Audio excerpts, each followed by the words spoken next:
Bem-vindo ao canal Tramas e Dramas. Histórias que emocionam, revelam e transformam. Prepare-se para mais um episódio onde o silêncio fala, os olhares gritam, e cada detalhe tem alma. O episódio de hoje começa agora.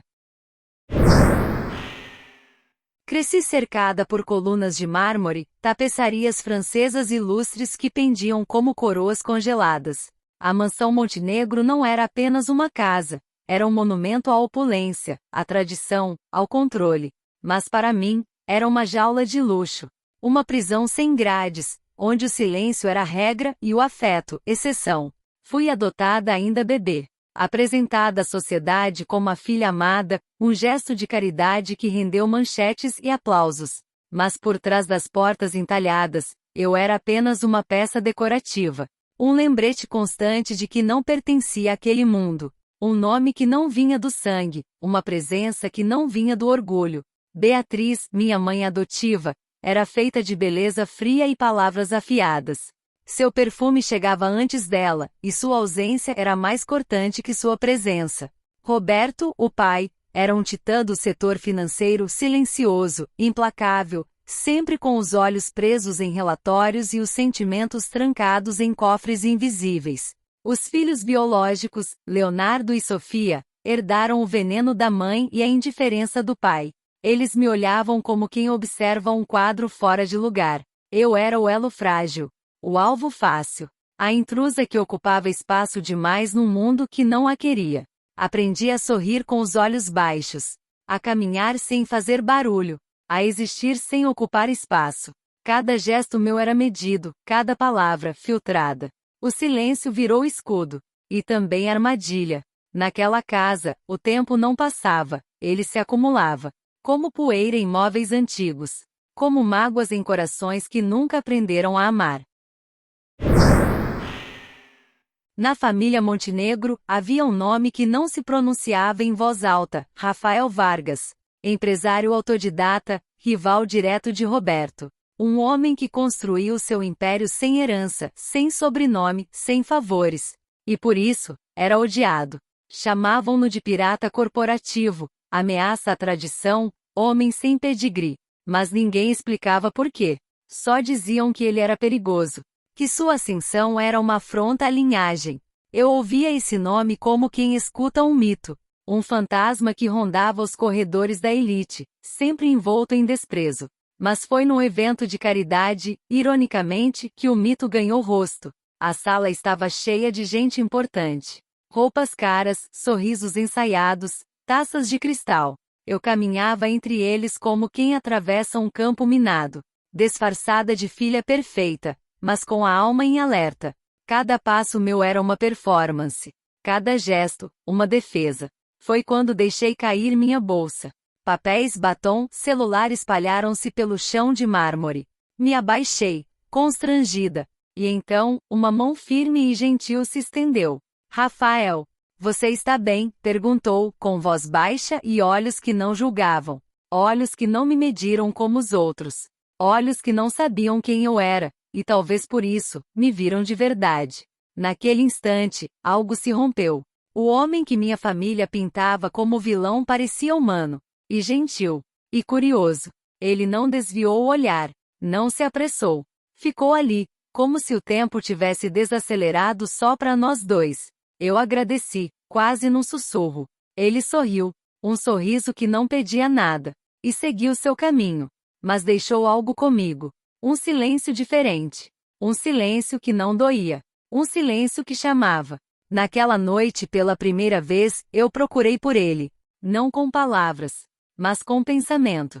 Com desejo. Com uma pergunta que crescia dentro de mim. E se tudo o que me disseram sobre ele fosse mentira? Depois daquele breve encontro, Rafael Vargas deixou de ser um nome proibido. Passou a ser uma presença silenciosa dentro de mim, um pensamento recorrente, uma pergunta que não queria calar. Por que ele parecia tão diferente do que me ensinaram a odiar? Comecei a investigar, não por rebeldia, mas por fome. Fome de verdade. Fome de liberdade. Li artigos, vi entrevistas, vasculhei tudo o que podia encontrar. Descobri projetos sociais que ele financiava, orfanatos, centros de apoio a mulheres, escolas em comunidades esquecidas. Descobri que enquanto minha família acumulava poder, ele distribuía esperança. Cada descoberta era um golpe contra a narrativa que me foi imposta. Cada gesto dele, uma rachadura no muro que me cercava. E quanto mais eu via, mais eu queria ver. Nos dias seguintes, comecei a frequentar lugares onde ele costumava aparecer, não por acaso, mas por escolha. Cafeterias discretas, galerias silenciosas, livrarias com cheiro de papel antigo, lugares onde o mundo parecia mais lento, mais real.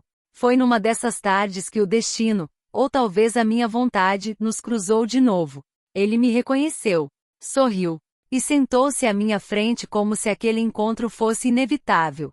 Conversamos como quem se reconhece, como quem já se esperava. Ele não perguntou sobre minha família. Não quis saber meu sobrenome. Quis saber o que eu lia, o que eu sonhava, o que me fazia sentir viva. A partir dali, vieram os encontros secretos. Cada conversa era um fio puxado da tapeçaria de mentiras que envolvia minha vida. Com ele, eu não precisava fingir. Não precisava sorrir com os olhos baixos. Eu podia existir, inteira. Eles não te merecem, disse Rafael, numa dessas tardes. Você não é deles. Nunca foi. E pela primeira vez, eu acreditei. O plano nasceu como um sussurro. Cresceu como um grito contido. Não era apenas sobre amor. Era sobre liberdade. Sobre justiça. Sobre devolver à vida o que ela me devia. Rafael não me ofereceu só afeto. Ele me ofereceu escolha. Um novo nome. Uma nova história. Uma vida onde eu não precisasse pedir permissão para existir. Casar-me com ele seria mais que um ato de amor, seria um golpe silencioso contra o Império Montenegro. Um gesto que não precisava de armas, apenas de coragem. Aceitei. Mas antes, precisava atuar. Ser a filha perfeita por mais alguns dias. Sorrir nos jantares. Fingir interesse nas conversas. Acenar para os convidados. Cada gesto meu era ensaiado. Cada palavra medida. Eu era atriz e estrategista. E o palco estava montado. A festa anual da família seria o momento. O grande desfile de poder, onde todos os olhos estariam voltados para nós. E seria ali, diante de todos, que a verdade viria à tona. Mas antes, eu precisava desaparecer por um dia. Disse que iria ao spa.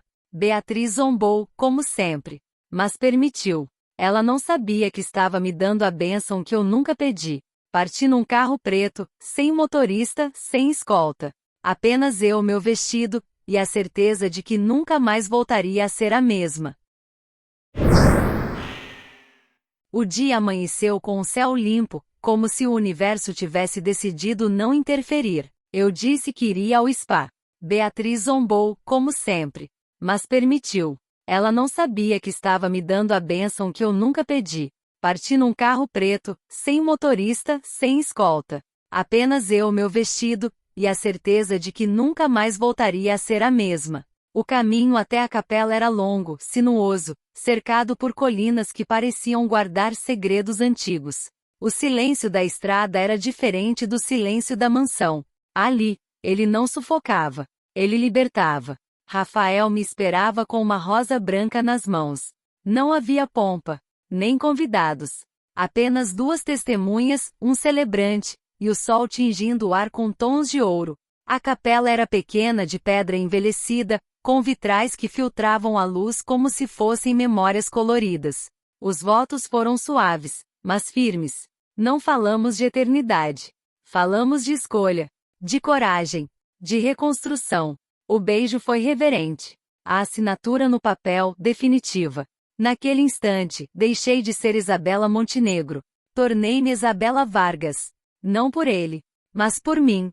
Pela mulher que eu estava me tornando. Pela história que eu finalmente começava a escrever com as próprias mãos. Ao sair da capela, o vento tocou meu rosto como um aviso. O mundo ainda não sabia, mas tudo havia mudado.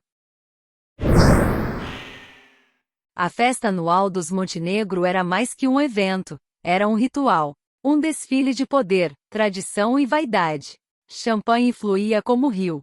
Os lustres brilhavam como estrelas presas.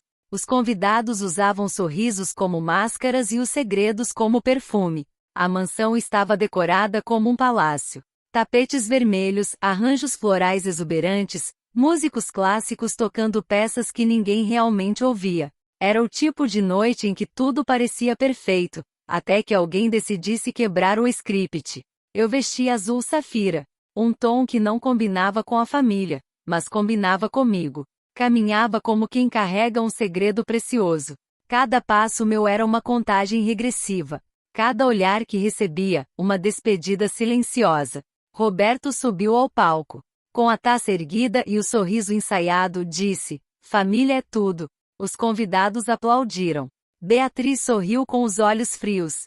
Leonardo e Sofia trocavam olhares de superioridade. E eu esperava. Foi então que Rafael entrou pela porta principal. Sem convite. Sem hesitação. O salão congelou. Os músicos pararam. Os sorrisos se desfizeram como vidro. "Acredito que fui convidado", disse ele, com voz firme. "Afinal, sou da família." Roberto empalideceu. Beatriz apertou a taça com força. Sofia arregalou os olhos. Leonardo deu um passo à frente, mas hesitou. Peguei o microfone. A voz saiu calma, mas cortante. "Ele é meu marido. Nos casamos ontem." Ergui a mão. A aliança brilhou como um raio. Um símbolo pequeno, mas com peso de terremoto. Silêncio. Depois, murmúrios. Depois, caos. Mas não houve gritos. Nem briga. Apenas o colapso elegante de uma fachada construída sobre mentiras. Alguns convidados tentaram disfarçar o choque com sorrisos diplomáticos. Outros se retiraram discretamente. E os mais atentos ficaram. Porque sabiam que estavam presenciando o início de algo maior. Rafael estendeu a mão. Eu aceitei. E juntos, atravessamos o salão como quem deixa um teatro após o último ato. Sem olhar para trás. Sem pedir desculpas. O escândalo se espalhou como incêndio em papel fino. A filha adotiva, símbolo de caridade e fachada perfeita, havia se unido ao maior inimigo da família. E não em segredo, mas com elegância, coragem e propósito. A imprensa não demorou. Manchetes surgiram como flechas. Casamento surpresa abala os Montenegro. Isabela Vargas, a mulher que virou o jogo. Rafael e Isabela, amor ou estratégia? Dentro da mansão, o silêncio virou ruído. Reuniões emergenciais, telefonemas tensos, olhares acusadores. A imagem perfeita, estilhaçada. O Império Montenegro começou a ruir, não por escândalo, mas por verdade. Rafael e eu partimos sem olhar para trás. Não houve gritos, nem despedidas. Apenas a certeza de que aquele capítulo havia terminado, e que o próximo seria escrito por nós. A nova vida começou numa casa modesta, cheia de luz e risadas. Nada de mármore. Nada de tapeçarias. Apenas janelas abertas, livros empilhados e café feito na hora. Tornei-me diretora de projetos sociais. Criei espaços onde outras crianças pudessem crescer sem medo, sem silêncio, sem jaulas invisíveis. O sobrenome Montenegro ficou para trás. Não como rancor, mas como cicatriz. Uma marca que me lembra de onde vim, e de onde nunca mais quero voltar. Venci. Não com gritos. Não com vingança explícita. Mas com escolhas. Com presença. Com amor que não pede licença. Hoje, quando olho no espelho, vejo uma mulher inteira. Uma mulher que não foi moldada, foi forjada. Pela dor, pela dúvida, pela coragem. A mansão é passado. A dor, combustível. A vingança, poesia. Obrigada por acompanhar até aqui. Deixe a sua curtida, comente, compartilhe, faça esse projeto chegar em mais pessoas. E siga para mais tramas e dramas.